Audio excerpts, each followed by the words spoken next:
Et votre invité aujourd'hui dans la grande interview en direct sur Boursorama, c'est Jean Peyrelevade. Bonjour. Bonjour David. Merci d'être là avec nous.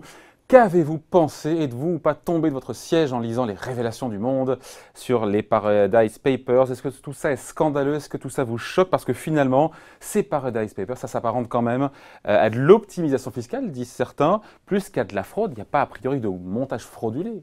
On est dans le cadre d'optimisation fiscale à grande échelle, massive, organisée. Je pense qu'il faut bien distinguer les deux problèmes. La fraude fiscale... D'un point de vue légal, pas d'un point de vue éthique. Là, on est sur la... Commençons par le légal, si je puis dire. La fraude fiscale, vous évitez en fraudant de payer les impôts que vous devez payer. Ça concerne en général plutôt les individus. C'est rare que les entreprises, en tout cas les grandes entreprises, se livrent explicitement à de la fraude fiscale. Parce que quand elles sont attrapées, ça peut leur coûter extrêmement cher. Donc ça, je pense, ce premier volet, la fraude fiscale, il n'est pas complètement réglé, mais comme Henri Sterdyniak le disait il y a un moment, je pense qu'on a fait d'énormes progrès. Et donc, avec les échanges obligatoires maintenant de pays à pays, les renseignements obtenus de la part des banques, je pense que ça devient très difficile, si je puis dire, de frauder, quand vous êtes un particulier. Il y a un deuxième phénomène qu'on n'a pas du tout, ou très peu attaqué pour l'instant, c'est à grande échelle l'optimisation fiscale, qui elle est légale. Des multinationales ou des particuliers Les deux. Mais bien entendu, les montants sont plus importants sur les multinationales.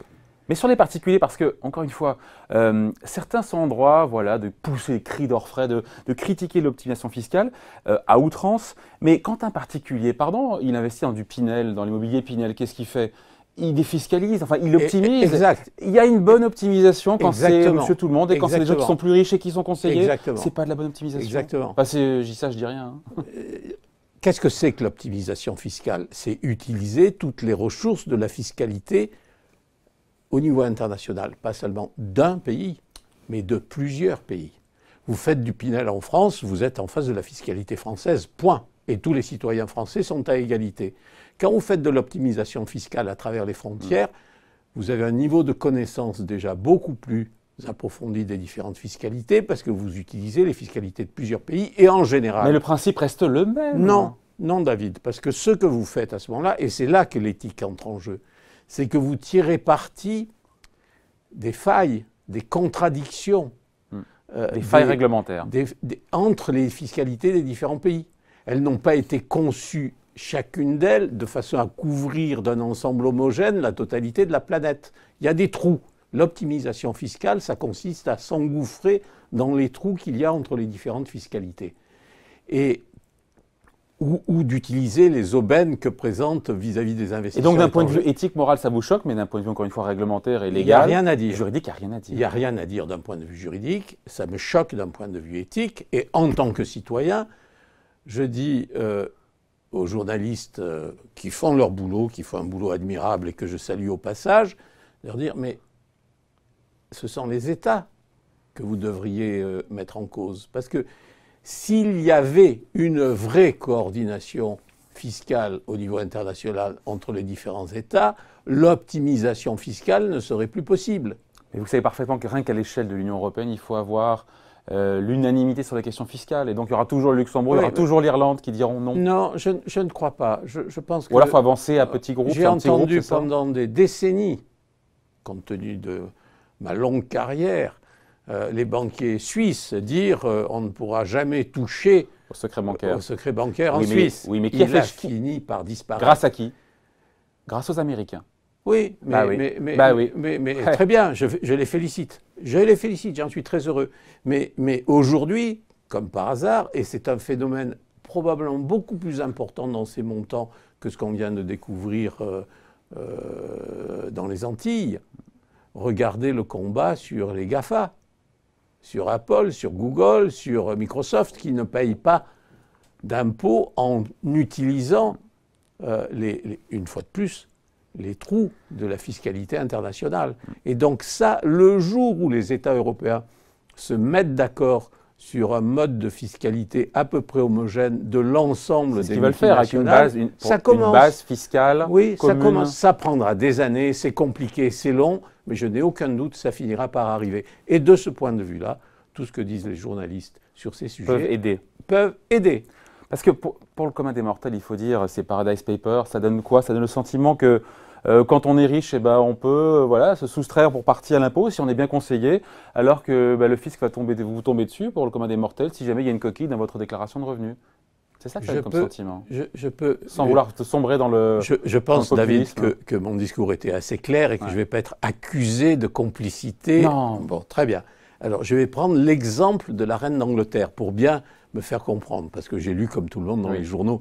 Qu'est-ce qui se passe? La reine d'Angleterre, c'est pas elle qui gère son argent elle-même. Bien entendu, elle fait comme vous, comme moi, etc. Elle a un banquier, un investisseur, un fonds d'investissement qui gère son argent.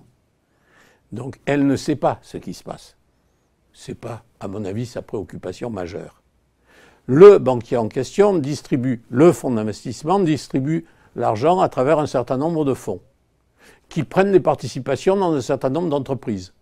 Certaines de ces entreprises font de l'optimisation fiscale et ont donc des implantations dans les paradis, dans ce qu'on appelle encore aujourd'hui les paradis fiscaux, qui ne sont plus des paradis fiscaux au sens fraude fiscale.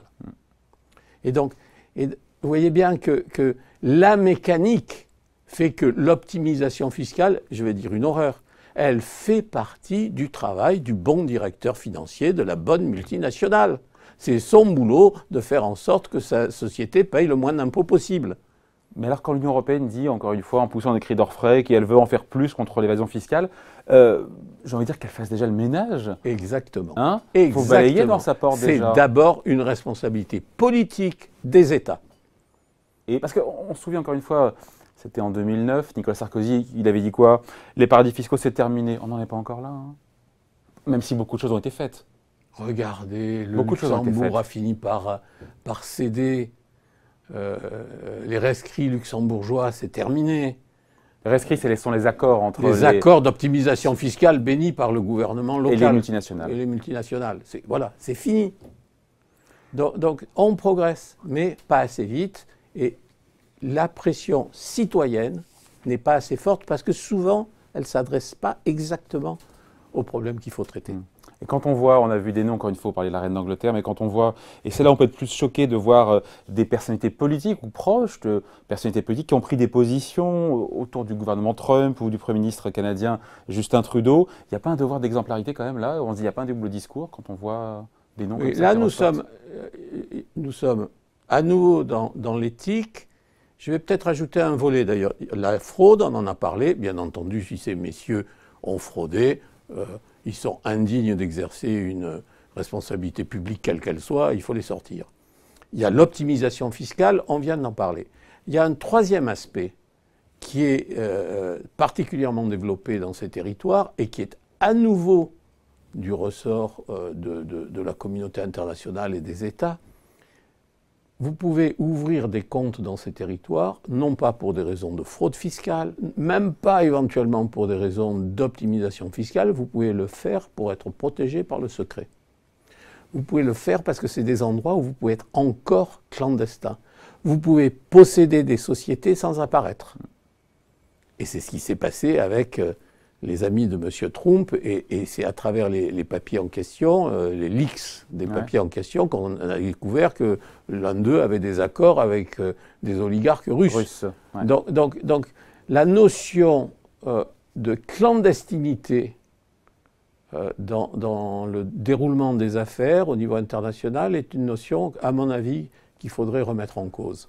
Bon, deuxième sujet, parce que le temps file, Jean-Pierre Levade, on est à 6 mois après, quasiment jour pour jour, l'élection d'Emmanuel Macron. Quel bilan, s'agissant de ces réformes économiques? Les Français sont assez sévères, hein, sondage Harris Interactive, quasiment 60% sont mécontents de son action sur les 6 premiers mois. Est-ce que pour vous, ces 6 premiers mois ont été utiles? Est-ce qu'il a réussi à mettre fin à ce mal français qu'on appelle l'impuissance publique? J'ai une réaction mitigée. Du plus et du moins.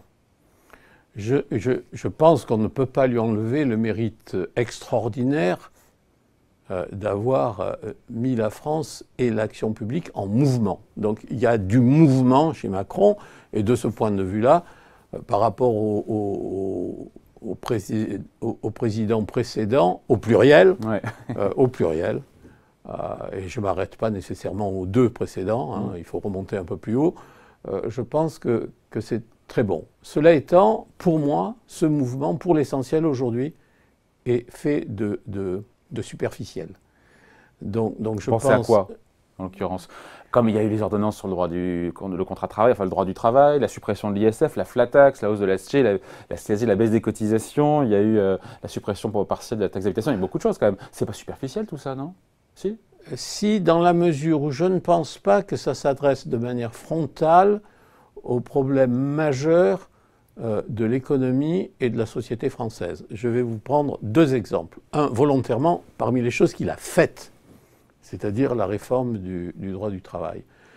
Je pense que le problème majeur français, c'est d'arriver à fabriquer l'idée chez les Français, et en particulier chez les salariés, que l'entreprise est un objet d'intérêt collectif. Et que donc, il faut que le patronat et les salariés, le capital et le travail trouvent un moyen d'exprimer une vue commune sur l'entreprise. Il faudrait se rapprocher, je pense, pour traiter le problème au fond, de ce qu'ont fait tous les pays nordiques, tous les pays C'est ce que demande nord. la CFDT d'ailleurs. C'est ce que demande la CFDT. Ça a été Une espèce de cogestion, Cogestion, codécision à la française. Il faut inventer un modèle français. Et j'ai quelques idées là-dessus. Mais ça a été écarté. Pour l'instant, oui. Mis de côté. Deuxième exemple qui, lui, n'a pas été traité du tout et qui est majeur pour l'économie française, le déclin, la décadence industrielle française continue.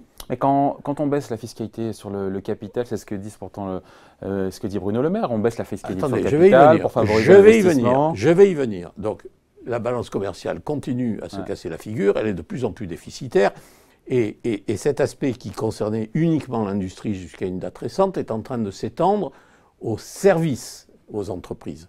Le solde extérieur des services aux entreprises est devenu déficitaire en France. Donc on vit de plus en plus au crochet de l'étranger. On est hors compétitivité. Alors pour répondre à votre remarque, ce qu'il y a d'extraordinaire, c'est que le bien le plus rare pour les entreprises françaises, ce sont les fonds propres, c'est le capital. En fait, on a abaissé la fiscalité sur les revenus du capital de manière à laisser un privilège, je veux dire, encore accru à la dette. Pourquoi? Pourquoi? Par exemple, le seul avantage, le paradoxe de la suppression de l'ISF, c'est que le seul avantage reconnu à l'investissement en actions, c'était l'ISF. Parce que quand vous investissiez en actions dans une PME, vous pouviez réduire la moitié de sa cotisation d'ISF. Aujourd'hui, si je suis un chef d'entreprise, que je décide que mon entreprise a besoin de financement et que c'est moi qui vais le lui apporter, j'ai plus intérêt fiscalement à le lui apporter sous forme de dette que sous forme d'augmentation de capital. Ce qui est aberrant. Ce qui est aberrant. Le capital, le vrai capital, le capital de fonds propres est taxé en France plus que le capital prêté. Et donc là, on voit justement, et ça va dans votre sens sûrement, François Bayrou, vous connaissez, il a eu cette idée, mais qu'il n'a pas été écouté, François Bayrou, sur l'ISF. Qu'est-ce qu'il proposait? On ne sort de l'ISF que ce qui finance réellement le capital, les entreprises. Ça aurait évité toutes les polémiques autour de ce cadeau aux riches, ça aurait évité ce débat sur les signes extérieurs de richesse qui nous a un peu quand même ridiculisé, en tout cas qui ne nous a pas vraiment grandi. Je peux vous dire que j'en avais discuté à plusieurs reprises et longuement avec François Bayrou, et on avait à peu près calibré. Pourquoi il ne s'est pas battu là-dessus, hein? Un sentiment qu'il n'a pas cherché. Il s'est battu, il a perdu. Et c'est ça qui alimente, c'est un des exemples, il y en a d'autres, qui alimentent mon relatif scepticisme. Le mouvement, mais pourquoi? Point d'interrogation. Et ce qui a été fait de bien, sinon? Parce que la CSG, pardon, cette mesure, la hausse de la CSG, quand on pose la question aux Français, la mesure la plus impopulaire, c'est même pas la baisse des APL, c'est vraiment, pour le coup, c'est même pas la suppression de l'ISF, c'est la hausse de la CSG pour financer évidemment plus de pouvoir d'achat aux salariés, aux actifs. Non, la seule chose qui me paraisse vraiment importante et aller dans la bonne direction pour l'instant, sans réserve de ma part, c'est les premières choses qui ont été faites en matière d'éducation. C'est-à-dire aussi bien le dédoublement des classes dans le primaire en zone difficile, ouais. L'accès à l'université où enfin on introduit un filtre, si je puis dire, pour vérifier que les jeunes gens qui s'inscrivent dans telle ou telle pour que la sélection ne se fasse pas par l'échec. Voilà, exactement. Donc, échec dans le premier cycle. Là, tout ça, c'est très bien et je suis très content. Mais vous voyez bien qu'en matière économique et sociale, qui est plutôt mon domaine habituel, je suis non, pas convaincu. Sur la baisse de l'impôt, on finit là-dessus, sur les sociétés, la baisse de l'IS, c'est bien, ça aurait pu aller plus vite. Oui, mais c'était déjà un peu dans les cours. Déjà, tous les présidents successifs l'ont promis, alors lui, il va peut-être le réaliser en 2022, donc on a le temps encore. Hein.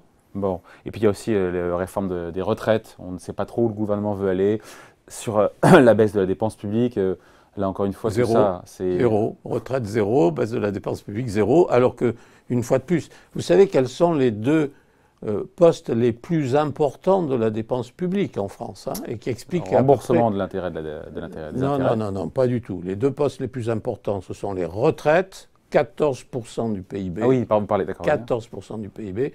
Et la deuxième chose, c'est la masse salariale de l'ensemble des fonctions publiques, à nouveau de l'ordre de 12 ou 13% du PIB.